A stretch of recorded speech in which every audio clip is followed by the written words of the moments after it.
Greetings and salutations. And they were lab partners by But How About No, Chapter 6, In the Name of Science. The general idea of Project Kappa Kappa is projecting images onto the mind's eye and interacting with them using typical keyboards and other controls, Donnie said. Technologically controlled hallucinations. Got it, you said. Donnie stuck his tongue out at you before continuing the overview of the project. You were sitting in one of Donnie's plush gamer lab chairs while he lectured at you about the research he'd done so far. You were dutifully taking notes on the project on your tablet while Donnie spoke.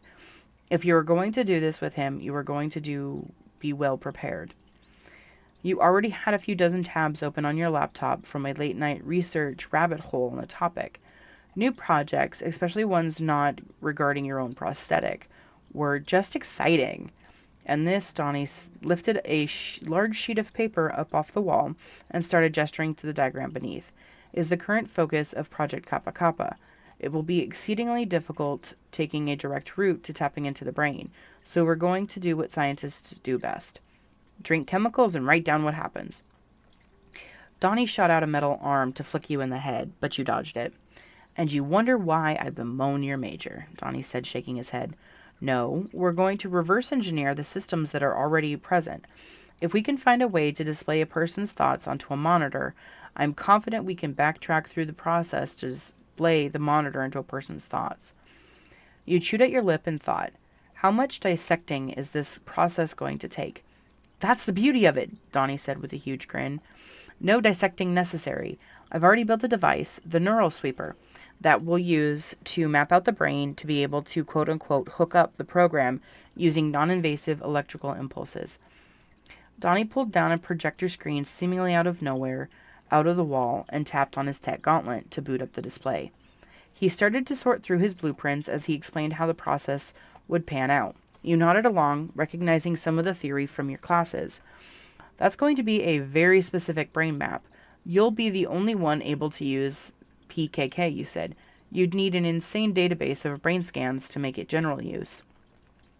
Well, yes and no, Donnie said. Oh? I was hoping you would be my beta tester as we test the efficiency of the NS. My design is based on the human brain, so I would like a baseline account for my mutation messing up the specs of my equipment, Donnie explained. That's not very many case studies on yokai brain structures, unsurprisingly. You hummed in response. You didn't really consider if Donnie's brain was built differently than yours, which honestly makes sense with the whole mutant turtle thing. You wondered if Donnie would let you take an MRI of his brain for neuroscience reasons. How badly is this going to mess up my hair? You asked. Scoff. As if it wasn't already a mess, he teased. You mock gasped. Let a man see your neurons, and this is how he treats you. I should have listened to my mother. You're derailing my presentation, Donnie said, flapping his hands at you. You stuck out your tongue, but kept your mouth shut. Now, the goal for today is to get a preliminary trial on the neural sweeper, as well as initial feedback on the comfortability of the device. I'll be monitoring the input, so you'll be responsible for research and initial ideas on how to backtrack through the synapses in the meantime, Donnie said. He clasped his hands together, signaling that he was done with the presentation. His tail was wagging, which you thought was awful cute. You'd probably be this giddy if someone let you lecture them about your projects. All right, let's get started then, you said, standing up from your chair. What's first? I need to go retrieve NS and my monitoring equipment. You go ahead and set yourself up at one of my desks, Donnie said. He took off for one of the side rooms after you gave him a double thumbs up. You dragged your backpack over to Donnie's desk, setting your tablet down on the table and pulling out your laptop. You shivered a bit, rubbing your arms to regain some heat. The lair was a lot chillier than you had expected, and the cold was starting to get to you. You didn't bring that many layers when you came over to work with Donnie. It had been a weirdly warm day for middle of November. You spotted a familiar bundle of purple fabric cast aside on one of Donnie's work tables. You had a moment of hesitation before taking it, but another uncontrollable shiver had made your mind up for you. You pulled Donnie's hoodie over your head, sighing for the reprieve against the cold. The fabric was incredibly soft and lush and had you humming with contentment. You settled back into your spot at the desk, booting up your laptop and pulling up your tabs of research. You clicked on your Spotify and started playing your study work list. The playlist was a brainchild that you and Donnie had put together for maximum efficiency while working. It was truly the only way to stop the bickering over music in your dorm. You managed to get all of your ideas and links condensed into a chart when you heard a clattering behind you. You flipped your head around, seeing Donnie pick up a rectangular metal box off the floor and gathering the wires that had scattered themselves. You good? Donnie looked up at you, flushed, and returned back to cleaning up his things off the floor. Yes, splendid. You shrugged him off, returning back to your chart. Donnie set the box, assumably the neural sweeper, on the desk and walked away to grab one of the rolling carts interspersed throughout the lab. The monitor on the cart creaked threateningly but remained surprisingly in place during the ride. Donnie started to hook up his equipment, casting glances at you, but quickly looking away. You ignored the action, knowing that Donnie would speak up sooner or later. Do I need to increase the temperature of the lab? Donnie asked, his voice sounding a little strained. You paused your typing. You realized that you'd never actually asked Donnie if you could borrow his hoodie. You've lived with May for so long that sharing clothes was just a fact of life. You didn't think about Donnie having some hang-ups about it. Oh, sorry, Dee. You can have your hoodie back, you said, making a motion to take it off over your head. You don't need to, Donnie said, waving his hands so you would stop. I would just hate for you to be uncomfortable during my research. My brothers and I tend to keep things a bit cooler in the lair. Well, if you don't mind me stealing your style for a minute, the temperature is just fine, you said. No, I don't mind at all, Donnie said. It's all good in the Donnie hood. Cool, you said. You noticed he was holding what looked like a metal strainer with different colored bulbs and wires attached to semi-translucent squares, his hands curling around it. Is that what's going on my head? Ah, yes, Donnie said, remembering himself. Will you allow me to place the sensors? Have at it. You pushed your hair back from your forehead just long enough for Donnie to place the main helmet on your head. He gently started to attach the squares on your head, stroking each applique with circular motions to ensure a good connection with your skin. It was almost like a scalp massage, if scalp massages were scientific and involved wires sticking every which way out of your head. You were admittedly a bit touch-starved. Maybe you'd get May to hold you when you got back to the dorm. Donnie pressed the last sensor on the back of your neck and pulled away from you. All right, do tell me if you're experiencing any itching or other discomfort during the duration of the scan, he said as he started to boot up the NS. You got it, you said with a thumbs up. The two of you sitting in relative quiet, listening to the study playlist as you both worked on your respective tasks. Every so often you would hear Donnie scribbling a quick note on the thick spiral notebook he had for Project Kappa Kappa. You've told Donnie many times, but he was an excellent study partner. He could so efficiently stay on task that it made your hamster brain do the same. Parallel play, man, it made the world go round. The sensors weren't pleasant to have on your skin, but not too terribly bad either. The sensation reminded you of having gems glued onto your face or wearing false eyelashes. You started to tap along to the music once one of your favorite songs began to play. Donnie let out a noise of questioning, but said nothing. You let him be, instead choosing to anecdote a paper you had found on a theorized dream recording device from Stanford.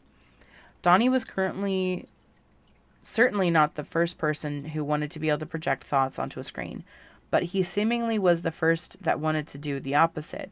His research must have taken years, certainly at least a chunk of it devoted to the neural sweeper. The NS wasn't even the end product of this project, and it was already an impressive feat of technology. You had half a mind to tell Donnie to patent it and sell it for millions, but something told you that he had already explored that. You highlighted a particularly interesting section on the use of MRI technology and linked it back to the chart with a note. Donnie let out a soft and unexpected chirp that had you raising an eyebrow at him. I have a hypothesis, he said, flushing a little. You leaned back in your chair, crossing your arms. Do share. I believe that would affect the control if I told you. No, he said. Do me a favor and play that one song that you won't stop terrorizing me with. You shot him a grin, but quickly schooled your face to neutral. But the sanctity of the study playlist, you said in faux outrage. Donnie flapped a hand at you in your direction. Don't be fictitious. This was for science.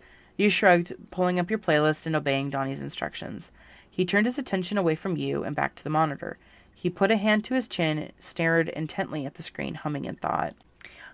"Now play Baby Shark," he ordered. "I would literally rather die." "I will make sure that happens if you keep interrupting my data collection."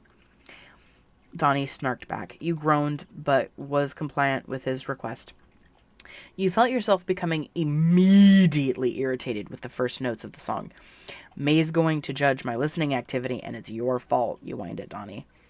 "You managed that quite well by yourself, Sweetums." You stuck your tongue out at him. Donnie, without even looking at you, lobbed a scrunched up ball of paper directly at your head. You couldn't duck without detaching the sensors from your head, so you just had to sit and accept your fate. While listening to Baby Shark, this was nothing less than torture. "Huh. Interesting," Donnie said, beginning to type rapidly on his keyboard. "Interesting enough to share?" "I will once I form a more concrete hypothesis," Donnie said. "You can turn off the music now. I think we've hit our stopping point for today." "Thank God," you said. You had never paused a song so quickly in your life. With a few final clicks of his mouse, Donnie moved from his station and began to help you remove the sensors. "Tell me about what you found so far, if you don't mind," Donnie said. You winced as he removed a particularly stuck sensor from your forehead. Donnie gave you a sheepish smile and apology. "Mostly, I was familiarizing myself with the work you had already done and putting it into a chart with all my research. But I found a few studies from Stanford's LEAP lab that seemed promising," you said, doing your best not to yelp from the removal. "MIT also had an article on using muscle graphs as nerve signal amplifiers that I was just getting to.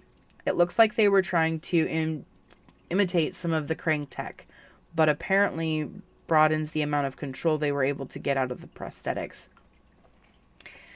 Donnie nodded while he listened, removing the last sensor. "Excellent work. Do you mind sharing that document with me?" "Already in your inbox, D," you said. "Oh, fantastic. You are really a breath of fresh air to work with," Donnie said, beaming, his free hand fluttering against his thigh in soft smacks, a stem you've come to register as the Donnie equivalent of a dog wagging its tail. "Not too bad yourself," you said. "It's nice not being the only competent person in the room." Donnie snorted while rolling his eyes. "You get me." He gathered the NS and placed it on the cart. You took that as the cue to start packing up your things. "It's getting late. Do you want me to have Leo portal you home?" Donnie said after glancing at his tech gauntlet. "Or we could watch a movie," you said. "I'll even let you pick." "You have a 9 a.m. tomorrow and it's already 11 p.m., Donnie said, looking at you blankly. "Bad bitches don't need sleep." "Well," Donnie began, looking back at his tech gauntlet. "I've already texted Leo and he's on his way." You groaned, flopping across the desk chair with your arm over your face. "You're evil and I hate you." "Well, you're going to bed, Sweetums," Donnie cooed.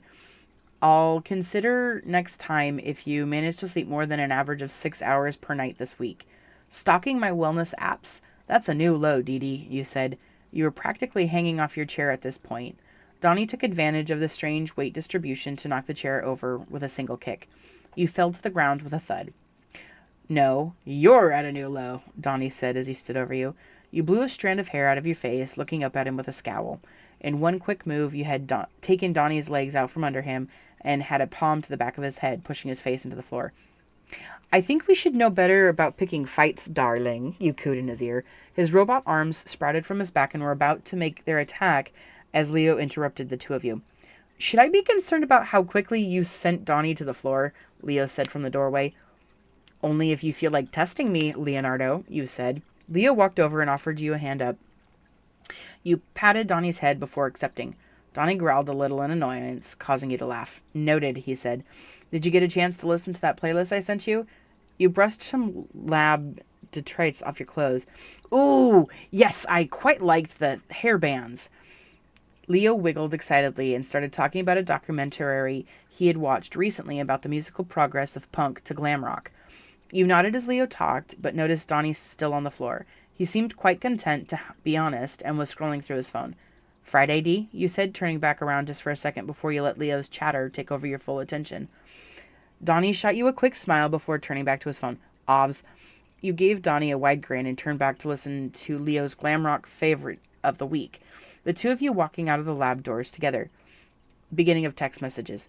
Corked up. "Dude, I totally just stole your hoodie. If you want, you can send Leo back to grab it real quick." Booty Shaker 9000. You can keep it for the time being. There is no urgency for me to have it in my possession. I can retrieve it Friday. Quirked Up. As long as you're okay with my cooties all over it. Booty Shaker 9000. Oh God, whatever shall I do?